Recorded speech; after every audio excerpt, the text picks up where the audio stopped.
This time that hussy Jane's gone just too far.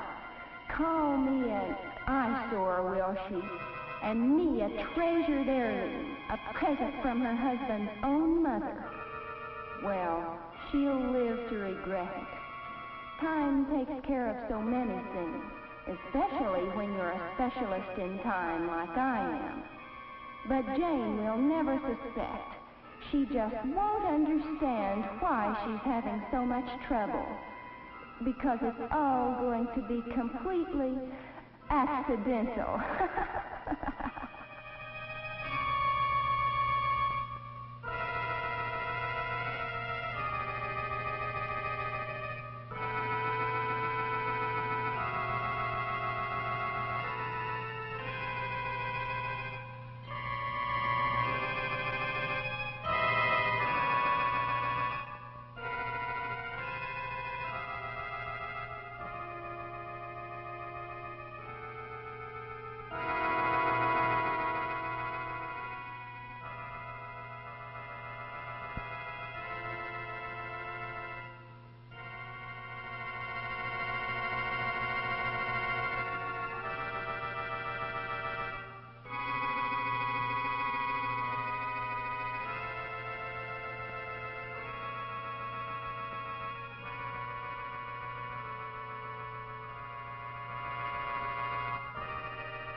What? Jane's going to be all right. Well, now, that is too bad. But I'll work things out.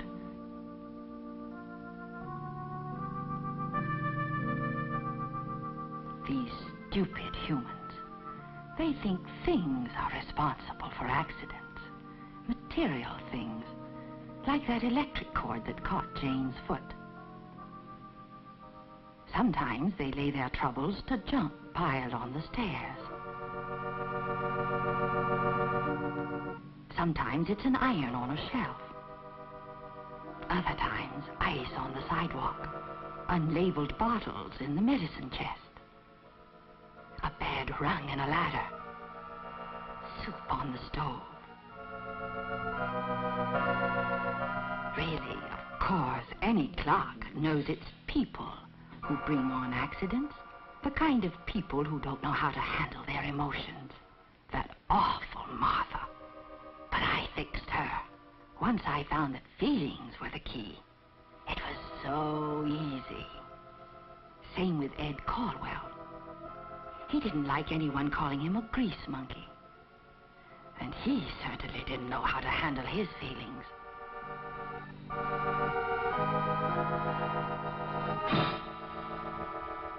No question about the tie-up between Eddie's feelings and that broken hand. Same way with Martha and her wedding ring. That ring's a symbol to Martha. A symbol for everything she hoped she'd find in marriage. Only fool that she is. Human as she is, she married Jeff Hoover.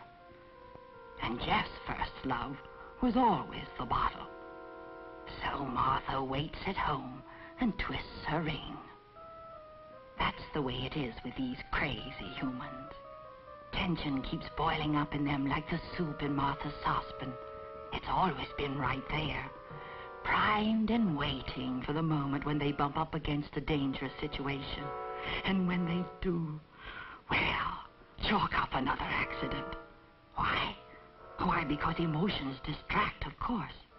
Those boiling feelings, they take people's minds off dangerous situations.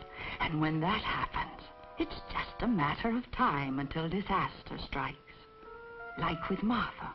If she stops to think about it, she knows hot soup can scald, and that it's important to be careful in the kitchen. But here it is, nearly 7:30. That means Jeff stopped off at Jack's place. So Martha's all upset and angry. She doesn't know what to do. And not knowing, she's blinded by the boiling up of her emotions. Those feelings of hers, they distract her from the dangers of stoves and pans and boiling soup. Jeff's problem isn't quite the same as Martha's. Whiskey isn't really at the heart of it either. You see, back when he was younger, he got all in a swivet over her. Well, over part of her anyway.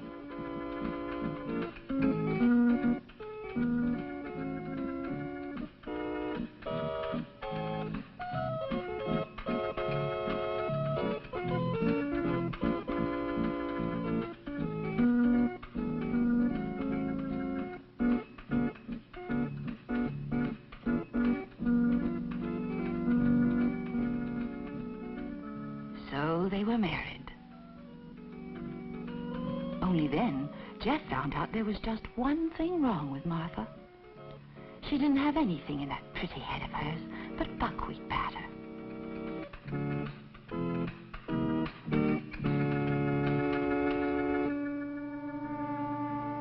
That's when Jeff really started hitting the bottle. He knows it isn't Martha's fault she's stupid, but she just plain bores him to tears. Trouble is, boredom's a distraction, too.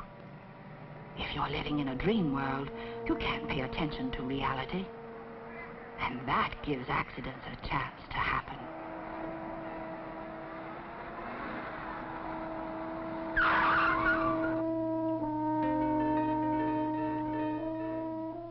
Jeff didn't die.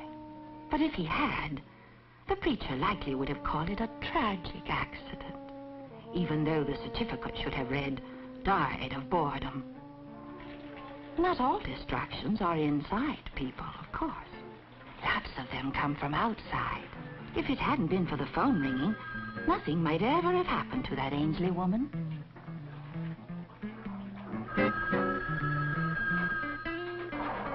Poor Mrs. Ainsley. She always did wonder what that phone call was about. Even when it looks like a distraction's all outside, more often than not, there are still some feelings mixed in somewhere. Like Sid. He claimed it was an accident when Patty banged her head. Actually, things were tight at the shop. When Sid tried to unload his tensions with silly horseplay, Patty got hurt.